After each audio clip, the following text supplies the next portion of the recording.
personaje que representas no eres tú. Es una identidad que has creado y que, como muchos otros divulgadores online hoy dicen, es la máscara que te has creado. En este capítulo voy a intentar arrojar luz sobre cómo toda esta máscara y este personaje ficticio que cada ser humano en este planeta se crea por deformación natural, vamos a llamarlo así, aunque no es un término científico. ¿Cuál es el proceso que la psicoterapia usa en distintas escuelas, como por ejemplo el análisis transaccional, para poder llegar de nuevo a lo que es nuestra auténtica esencia dentro de lo que los límites nos permiten? Así que hoy te voy a contar cuál ha sido mi historia y en qué manera yo me creé mi propio personaje para que tú puedas identificar cuál ha sido el tuyo. La base es que la finalidad de este episodio es que identifiques cuál es tu esencia, en qué momento dejaste de ser auténtico y en qué momento empezaste a representar un papel funcional delante del mundo. El motivo por el cual esto es importante es porque muchos de los problemas que arrastramos durante nuestra vida, muchas de las elecciones que tomamos, están regidas por esta máscara. Eso sirve al grupo social al cual nos hemos adaptado, pero nos hace un flaco favor a cuál es nuestra esencia y misión en la vida.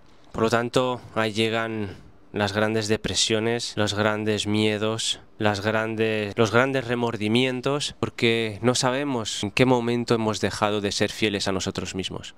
Bien, yo como cualquier otra persona que está viendo este vídeo, tuve un momento donde me separé de mi esencia y creé ese personaje que se adaptaba a su entorno para poder sobrevivir, pero no sobrevivir en el modo literal, sino en un modo esencial, espiritual y aunque mental. Por lo tanto, el primer desvío se suele hacer siempre en el entorno de los 6, 7, 8 años.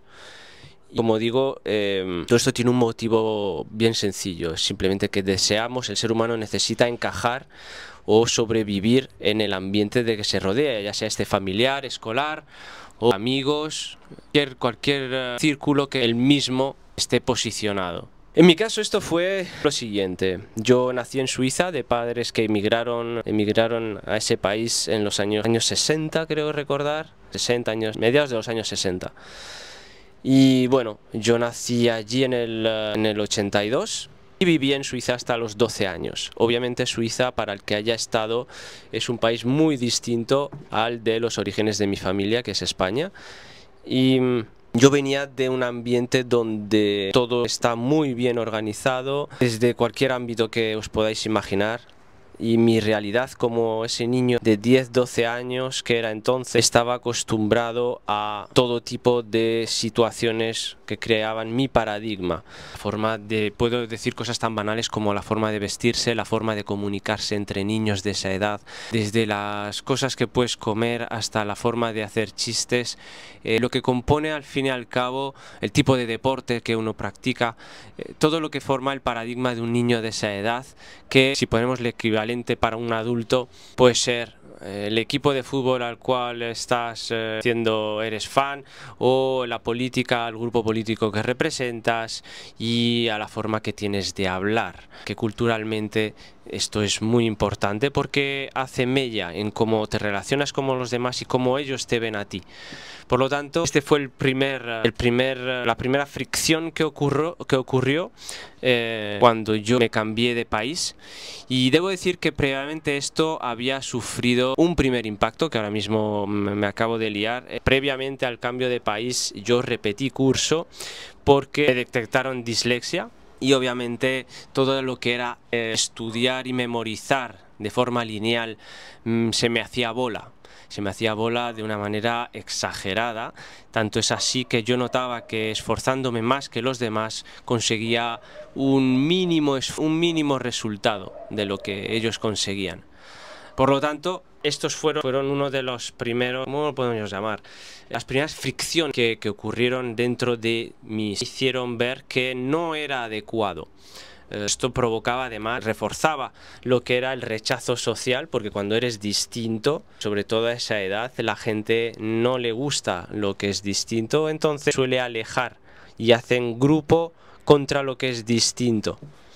A todo esto se sumaba una figura paterna muy autoritaria. Mi padre es una persona que reforzaba el hecho de ser duro, tenaz, dar una imagen de fuerte, y obviamente los resultados que yo obtenía no iban encajando con lo que él se esperaba. Resultados óptimos en la escuela y obviamente no tener problemas. Yo me metía fácilmente en problemas porque si se metían conmigo, pues resultaba que me metía con ellos yo también. O sea, yo no me quedaba arrinconado, sino que hasta incluso levantaba la mano si hacía falta. Era un niño bastante orgulloso, pero también digo que no me metía gratuitamente con nadie. Sin embargo, mi forma de ser distinta hizo mella en todo esto. Entonces tenía poca autoestima, y a resultado de esto nace la estrategia de adaptación, que es lo que vamos a abordar ahora. Se ocurren una serie de eventos en la vida que nos separan de nuestro yo auténtico, y el resultado de esto hace que nazca un personaje por amor o por miedo. De ahí sale lo que es la máscara funcional que tenemos hasta el día de hoy. Por lo tanto, mi caso personal, ¿cuál era mi máscara? Bueno, pues estaba el fracaso escolar, que me creó un trauma por ser inferior. Traía malas notas, no se me daba bien, me esforzaba, porque no abandonase o algo, me esforzaba mucho, pero veía que no había resultado. Entonces reforzaba esa imagen de mí mismo de que era tonto, de que si por lo menos fuese porque no daba pie con bola o ni siquiera me esforzaba, se podía entender, pero es que me esforzaba y no había resultados. Entonces esto provocaba en mí pensar que yo era inferior, de que era tonto.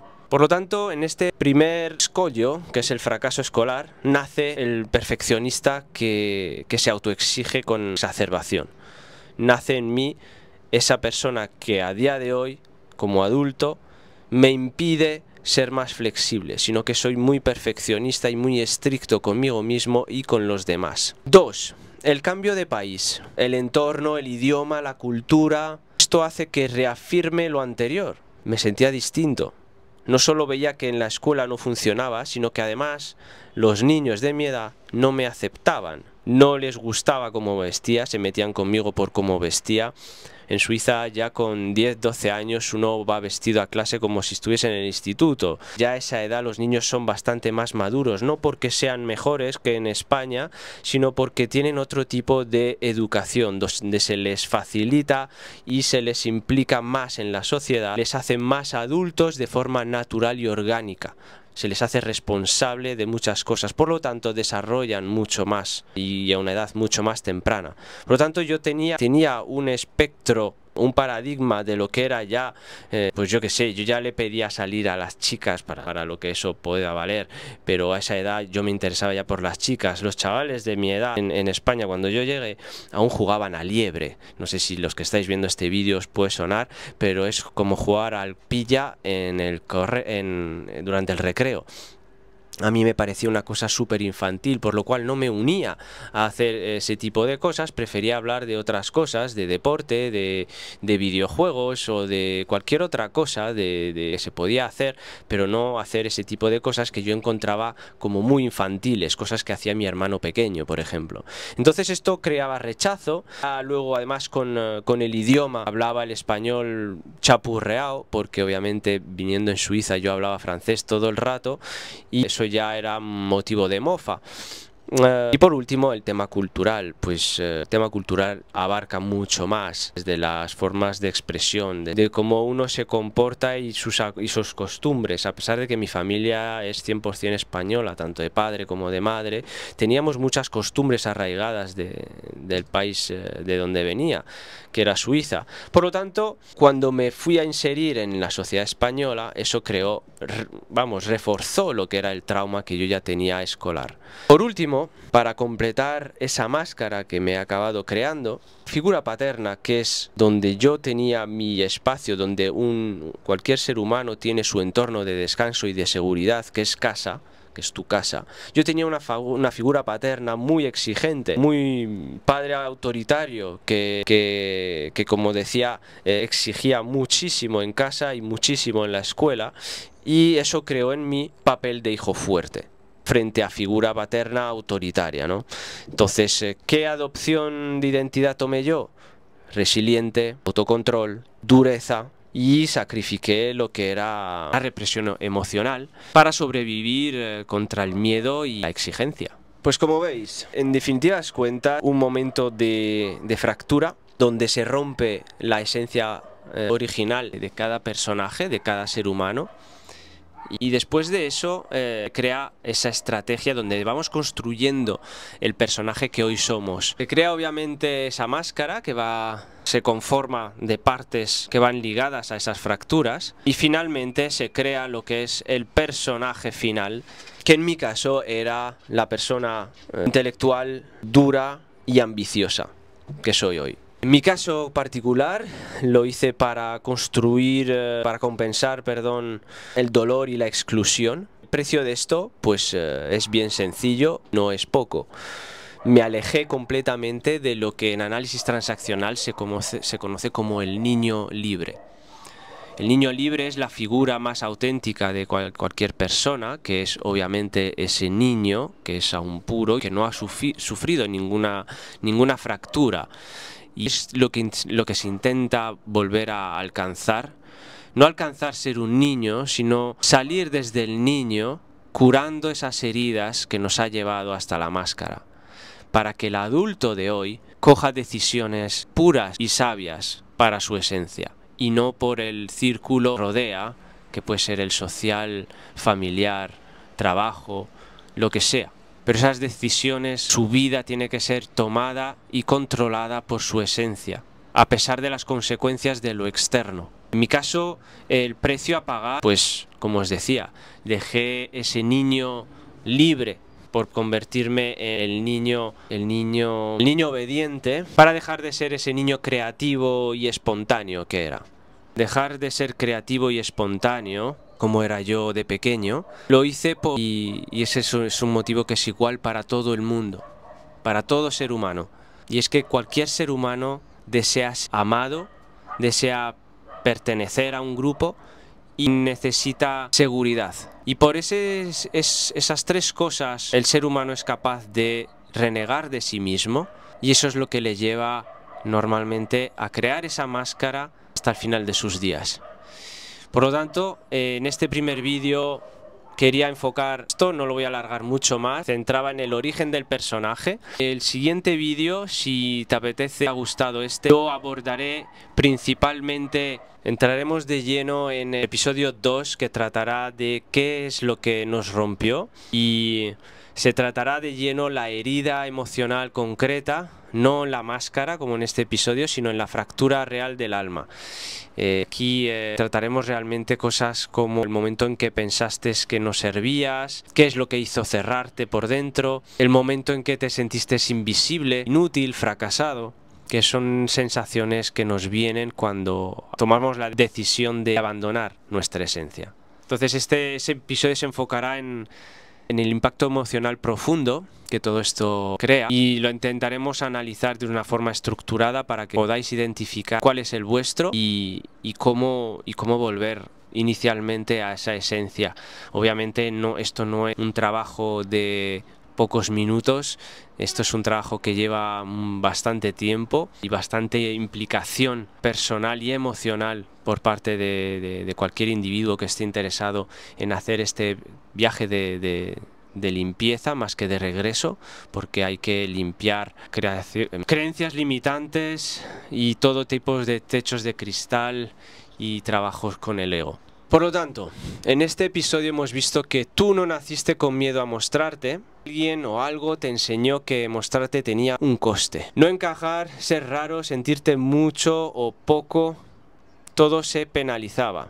Tu personaje apareció para protegerte. 3. Las decisiones más importantes de tu vida las has tomado con esa máscara.